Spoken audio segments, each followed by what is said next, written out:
Good evening, and welcome to the Interactive Grimoire. Tonight's question, what are the origins of the Yijing? The Yijing is the oldest divinatory system in continuous use, dating back some 3,100 years. This makes it older than the Greek Iliad and the Judeo-Christian Bible.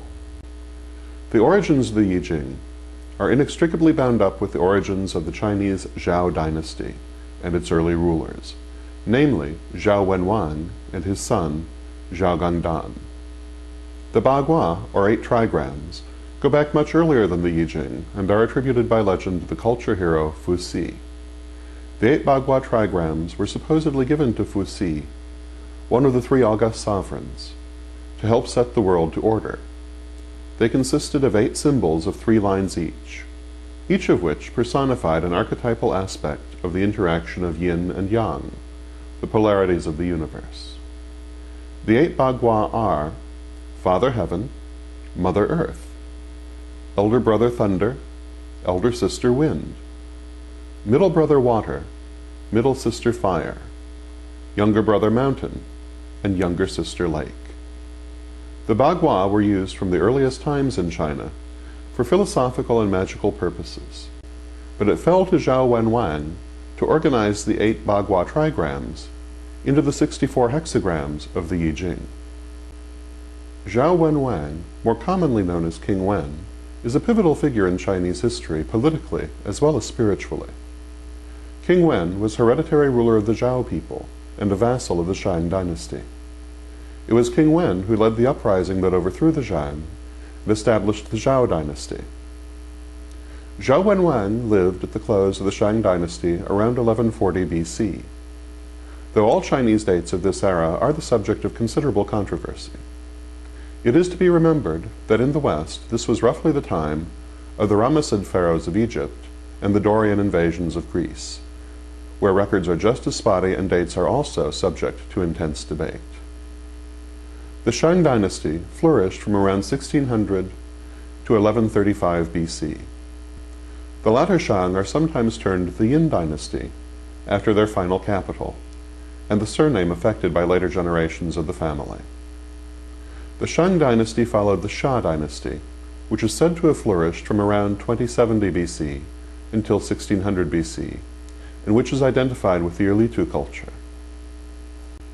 Prior to this, Chinese history is entirely the subject of myth, featuring the 3 august sovereigns called Huang and the 5 emperors called Di. King Wen came into conflict with the final Shang ruler, Shang Dijin, also called Zhaojin. Shang Dijin was said to be a dissolute and tyrannical emperor, though whether this is the truth or simply legend created by the succeeding dynasty to discredit him, no one can say. Shang Dijin ordered King Wen imprisoned in the city of Yuli near modern Henan for 7 years. During this time, King Wen perfected his study of the Bagua, the 8 trigrams attributed to the legendary Emperor Fu Si. King Wen experimented with combinations of the Bagua trigrams in order to magnify the basic meanings of the trigrams. Ultimately, King Wen arranged the 8 trigrams into the maximum number of 2 trigram combinations possible, 64 hexagrams. Each of these hexagrams represented the effect of 1 trigram upon another.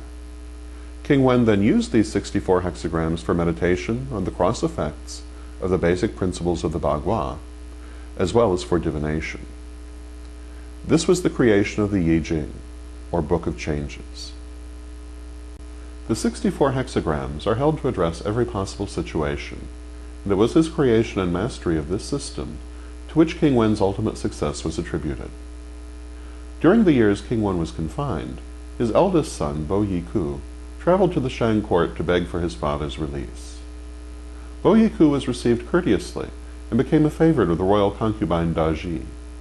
However, after Bo Yiku rebuffed Daji's amorous advances, she accused him of attempting to rape her and asked Shang Dijin to have the young man executed.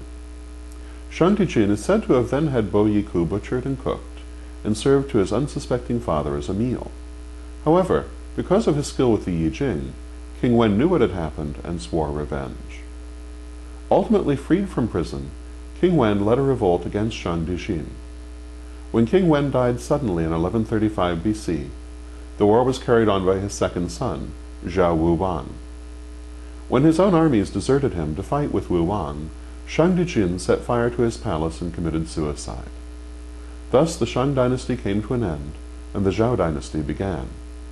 Zhao Wuwang overthrew the Shang in 1035 BC, and formally established the Zhao dynasty in 1022 BC. He then ruled until his death in 1115 BC. Making its capital at Hao, modern Xi'an, the Zhao dynasty lasted longer than any other Chinese ruling dynasty, from 1122 until 256 BC. The surviving members of the Shang dynasty remained an important aristocratic house, taking the surname Yin. The story of the conflict between Shang Dijin and King Wen and his sons, and the change from the Shang to the Zhao dynasty, is the subject of the classic Chinese epic, the Fengshen Yanyi. King Wen was also the father of Zhao Gangdan, commonly called the Duke of Zhao. The Duke of Zhao is also a pivotal figure in Chinese political and religious history. After overthrowing the Shang dynasty in 1135 BC, Zhao Wuwang established the Zhao dynasty, formally proclaiming it as such in 1122 BC. His younger brother, the Duke of Zhao, was made feudal ruler of the state of Lu, and held important positions in Wu Wang's government. When Wu Wang died in 1115 BC, he was succeeded by his young son, Zhao Chenwang, with the Duke of Zhao as regent. Duke Zhao was a good regent for his nephew, and became famous for his skill and sagacity in this role. During his tenure as regent, Zhao had to put down rebellions against the young king, including one led by his own brothers. After Zhao Chenwang came of age, Duke Zhao stepped down as regent. Thereafter he devoted himself to writing, becoming even more famous as the author of several classic social and metaphysical texts. Duke Zhao wrote the first commentary for the Yijing, which his father King Wen had created. Duke Zhao wrote an extensive text for the Yijing, which included a commentary on every line of every hexagram, or a total of 384 commentaries altogether. This would form the basis of Yijing interpretation. Later, Confucius and other great scholars would write additional commentaries on the Yijing, expanding understanding of the Yijing divinatory system. Confucius once said of the Yijing that if he could live 50 more years, he would devote them to the study of the Yijing as a means of perfecting himself. Duke Zhao also wrote the Lijing, or Book of Rites, and the Yuejing, or Book of Music. The Lijing is a book of rituals and ceremonies, which also describes proper social forms and court behavior. The Lijing is one of the books Confucians consider the 5 classics. The 5 classics are the Yijing, or Book of Changes, the Shijing, or Book of Odes, the Lijing, or Book of Rites, the Shujing, or Book of History, and the Linjing, also called the Shunkyu, or Spring and Autumn Annals. The Yuejing is sometimes described as the 6th classic, and was once very important. However, it was lost long ago, and no copies are now known to exist. The Duke of Zhao was also responsible for one other idea of extreme importance to Chinese thought, the Mandate of Heaven. During his term as regent for Chen Wang, Duke Zhao undertook an aggressive propaganda campaign to help stabilize the position of the young ruler. This included the introduction of the concept of the Mandate of Heaven. That is the idea that leadership is bestowed by the gods upon those most worthy, and if those in positions of power become unworthy, the Mandate of Heaven will pass to other, more worthy people. This idea made it possible for Chinese dynasties to succeed one another without violating ideas of legitimacy and continuity. 5 centuries later, Duke Zhao's fiefdom of Lu would become the birthplace of Confucius, and the ideas of Duke Zhao and his family would be seminal to Confucian thought. The importance of Duke Zhao to Confucianism can perhaps be best illustrated by the famous quote of Confucius, "What have I come to? It has been months since I last dreamed of Duke Zhao."